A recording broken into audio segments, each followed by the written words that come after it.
Remember guys, this proves the Earth is turning. You're watching the Earth rotate every time we knock a peg down. The Earth is turning Los Angeles to the left under the swinging ball. The ball never changes direction all day long. We turn under the ball because the Earth is turning LA to the left. And that's what you're seeing. It proves the Earth is rotating. It's called a Foucault pendulum. Foucault pendulum, very cool. They have one of these at the Science Center in my hometown too. And as it turns, it hits those pegs. We've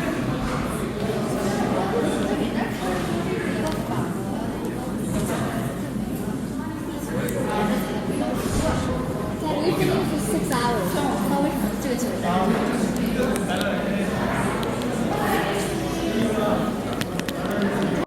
You guys ready? Yeah. No, that wasn't it. That was just the light. Okay.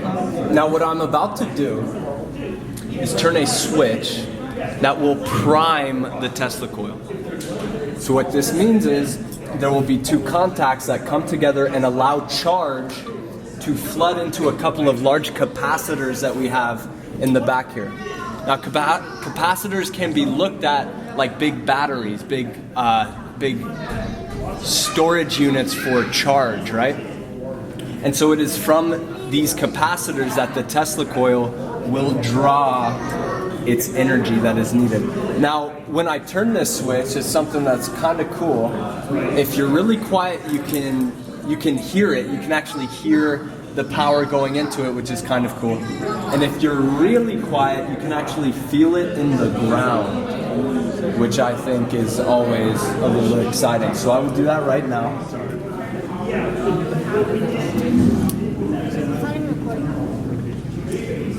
All right, and this baby is primed. I feel it. You feel that? Right? You guys hear a little hum? You guys hear a little hum? If you don't now, you will in a second. All right, so without further ado, this is Griffith Observatory's Tesla coil in 3, 2, 1.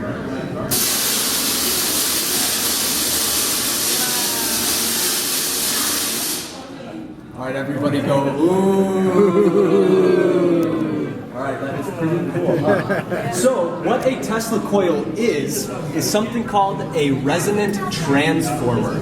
So what this does, it takes the relatively low voltage of about 110 or 220 volts out of the wall, right? The same electricity that charges your iPhones and runs your refrigerator and powers the lights in your house.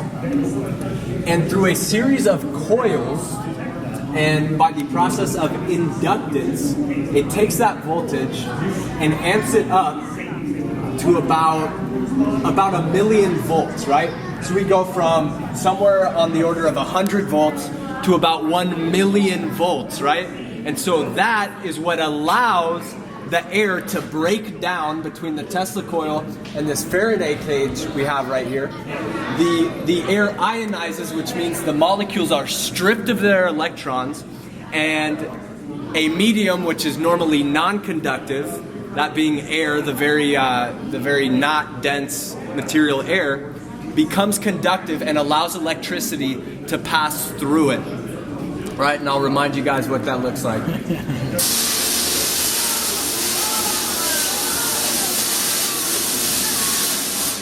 That is really cool. Now, voltage can be looked at as electrical pressure. So, like how a water hose, if you put a nozzle on a water hose and you spray your friend in the face with it, he's not gonna like that, right? So putting the nozzle on the hose, even though perhaps less actual water is going through, the power, the speed of that water goes up. It is increased very, very much. So that's almost what we're doing here. We are putting a nozzle, a very, very tight nozzle on the electricity, which allows it to shoot out much, much stronger than it does when it just comes out of the wall. And that results in these brilliant blue indigo bolts of lightning. Now, this lightning, you guys, this electrical discharge is the same thing that we get in thunderstorms with lightning bolts. So this is really man-made lightning. This is electricity moving through the air because the voltage, the electrical pressure behind it is so high that it breaks down the molecules in the air and pushes the electricity through them, right? Even though it's not a conductive material like metal. Now, another thing, this Tesla coil creates an electric field when I press this button. Now what that means is, when I press this button, power in the form of electricity is moved through the air even where the lightning bolts aren't.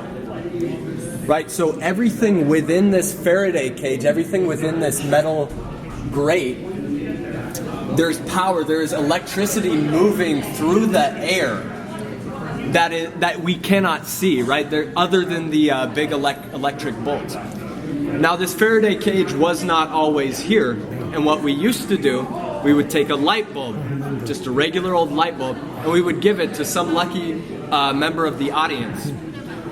Now when we press this button, the electric field would be created, it would go out into the room, and it would give power to that light bulb. The light bulb would light up in the person's hands, no wires, no strings attached, and it would just light up, just like that.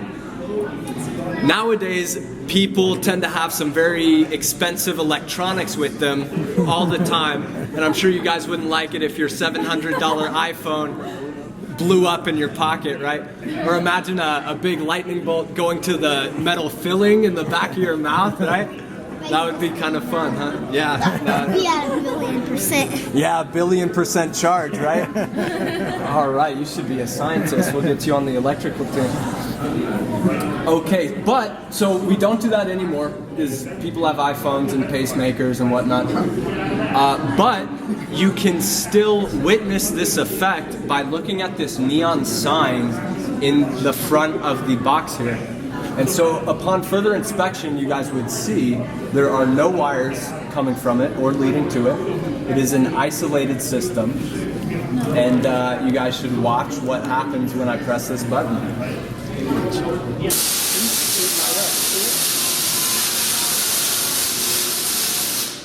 So that is the neon atoms, the different atoms in the fluorescent tubes that light up.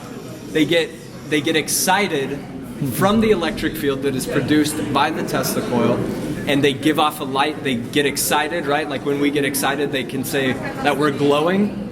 The atoms get excited and they literally glow. So I want to thank you guys for hanging out and listening to this spiel, and hopefully you learned a little bit about electricity today. Can you tell us any of the history of Edison and Tesla? Yeah, so this young man just asked about the history of Edison and Tesla.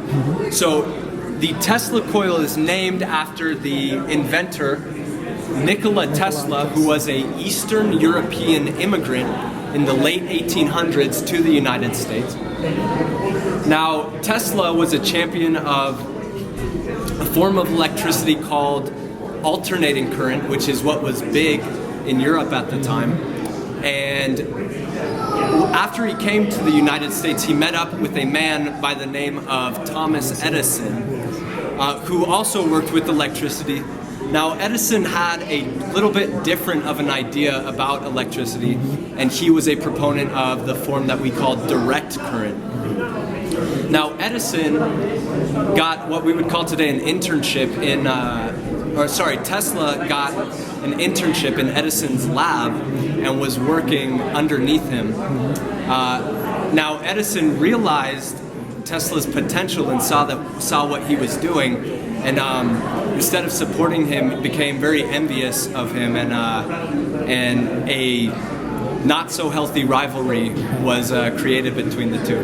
So it's said that Edison did steal a lot of Tesla's inventions and designs, and that Tesla died a poor man, even though he had some very incredible inventions. So Cool, that's thank it. you. That's it for the story. Yes, you guys are very welcome, and I hope you guys enjoy your stay. Can you do one more buzz? Absolutely. One more buzz. So here we are, little outside view. WWE place. I found the ring. One of the ultimate rings. It's over there. Wait, I'll try to get it. Tell me how to zoom in. There's the Hollywood sign over your left shoulder, but it's dark. This is the view. That's the big buildings down at Wilshire into Santa Monica. There's Hollywood right below us. Here's downtown LA. Now we have two buildings that are the tallest west of the Mississippi. Now the one Wilshire's built. There it That's is. the Twin Towers. Right. That wasn't west of the Mississippi. But here we go. There they are. There it is right there. There's the new tallest one. Alright. That's the view.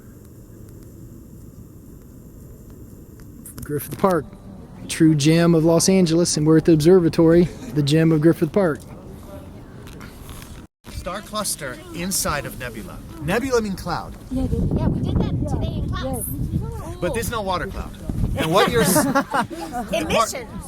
Emission nebula. and what's fun is that cloud is glowing as if someone took a fluorescent bulb and smashed it, and as the fluorescent gases coming out, they're still glowing. Because of the 800 stars in this group, one Is bright enough? is an O6 star that emits 93.2 nanometers. Oh, we learned or something about like that. And that's causing it. 3.2? Holy cow! It's one short. of it's very short. So those atoms are like, yeah, they're Sorry, I dancing. Oh no. The atoms get very excited, as you know. Okay, so Levels, they spit out photons. we're on the lawn at Griffith Park Observatory. It's very cool. These are guys are all amateur. These guys are all amateur photographers, and they set up their telescopes here for people. They're not being paid. They're just doing it to share with people, share their passion with people. It's very cool of them. And you can almost always count on a few people, sometimes a lot of people, right here on the lawn at Griffith Park Observatory. It's a must-see. When the things dissipate. But how long does that take for the nebula? Billions. Billions, maybe. So we're looking at the bottom of One way to Orion. know something is young. They go, how do you know a star is young? It's blue. The color. They're either still in their cluster, or they're spinning really fast, or they're emitting erratically. No hands, honey. The star. Okay, I need to make a revision. These astronomers right here, they do work for Griffith Park. The volunteers, they come out here with the Astronomical Society and they get special permission. So you want to make sure everyone knows, don't just show up here with a telescope. You won't be allowed to plant it on the lawn.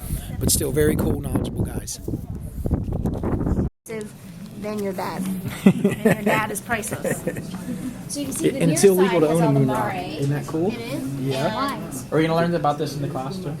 You see the This one here, See the the bottom crater? of this one, that's where the Apollo 11 landed. What the hell? How do you know? Because that's Mare can tell. Tranquillitatis. and you can see it from the So Jenny, so you know, are those the lions that Oh no, let are me jumped down up? there. That's Mare Tranquillitatis down. You- Not you- just You the see the plastic. lions? Yes, but it's a Those are called representation, ejecta. and that's what our planet would look like. But we have When plate something tectonics splashes and in, erosion or when something slams in, because we've had stuff that is many ejected. meteor hits in our history. And that's the material stuff that. Real piece of Mars? What? You gotta touch it. Visual and should pass. Now, lean back and enjoy our live presentation of Center of the Universe.